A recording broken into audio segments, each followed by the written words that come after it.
बिहार चुनाव 2025 सीट बंटवारे पर महागठबंधन में मचा घमासान, लेफ्ट की जिद और मुकेश सहनी की मांग से तेजस्वी की बड़ी टेंशन।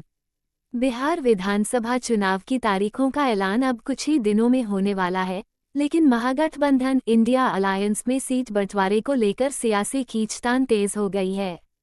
राजद कांग्रेस गठबंधन के साथ अब वामपंथी दलों और वीआईपी प्रमुख मुकेश सहनी की बड़ी मांगों ने तेजस्वी यादव की मुश्किलें बढ़ा दी हैं। अब ट्रायंगल लेफ्ट की सख्त मांगें, सीट शेयरिंग पर जोर। भाकपा और माकपा ने राजद कांग्रेस गठबंधन से जल्द सीट बंटवारे की घोषणा करने की मांग की है।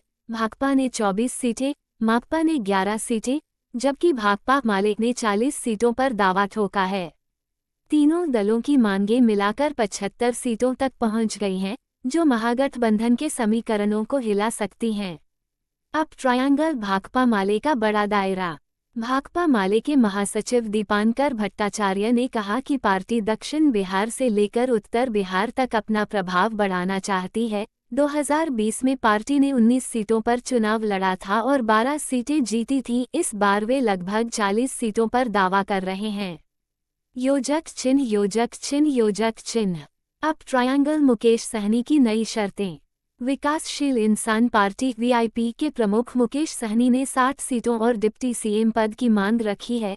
2020 में महागठबंधन से अलग होकर एनडीए के साथ चुनाव लड़ने वाले सहनी अब फिर से तेजस्वी खेमे में हैं, लेकिन उनकी मांगों से सीट बंटवारे में बड़ी बाधा खड़ी हो गई है।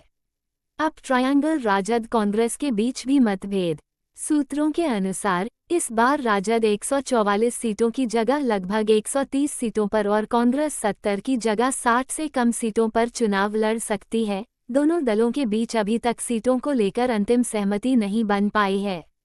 अब ट्रायंगल महागठबंधन में बड़ा दबाव। लेफ्ट और वीआईपी के साथ साथ अब पशुपति कुमार पारस की लोक जनशक्ति पार्टी राष्ट्रीय की सीटों की मांग ने भी तेजस्वी यादव को नई चुनौती दी है। कुल मिलाकर महागठबंधन में जितने नए दल जुड़े हैं, उतनी ही मांगें भी बढ़ती जा रही हैं। अब ट्रायंगल 2020 का संदर्भ। 2020 के बिहार विधानसभा चुनाव में महागठबंधन ने 243 में से 110 सीटें जीती थीं और बहुमत से थोड़ा दूर रह गया था। राजद ने 75 सीटें, कांग्रेस ने 19 सीटें, भाकपा ने 6 सीटें और माकपा ने 4 सीटें हासिल की थीं। योजक चिन्ह, योजक चिन्ह, योजक चिन्ह। अब ट्रायंगल कांग्रेस का नया फोकस ओबीसी और मुस्लिम प्रतिनिधित्व। सूत्रों के अनुसार कांग्रेस इस बार ओबीसी और मुस्लिम समुदाय को अधिक प्रतिनिधित्व देने की योजना बना रही है। 2020 में जहां केवल 5 ओबीसी उम्मीदवारों को टिकट मिला था, इस बार यह संख्या दोगुनी हो सकती है। साथ ही मुस्लिम उम्मीदवारों की हिस्सेदारी भी बढ़ाई जाएगी। योजक चिन्ह, योजक चिन्ह, योजक चिन्ह। अब ट्रायंगल सीटों पर गहन विश्लेषण जारी। राजद और कांग्रेस उन सीटों का गहराई से विश्लेषण कर रहे हैं जहां 2020 में मामूली अंतर से हार मिली थी। जातीय समीकरण और ग्राउंड स्ट्रेंथ को देखते हुए रणनीति तैयार की जा रही है। अब ट्रायंगल महागठबंधन में बढ़ती अंदरूनी राजनीति।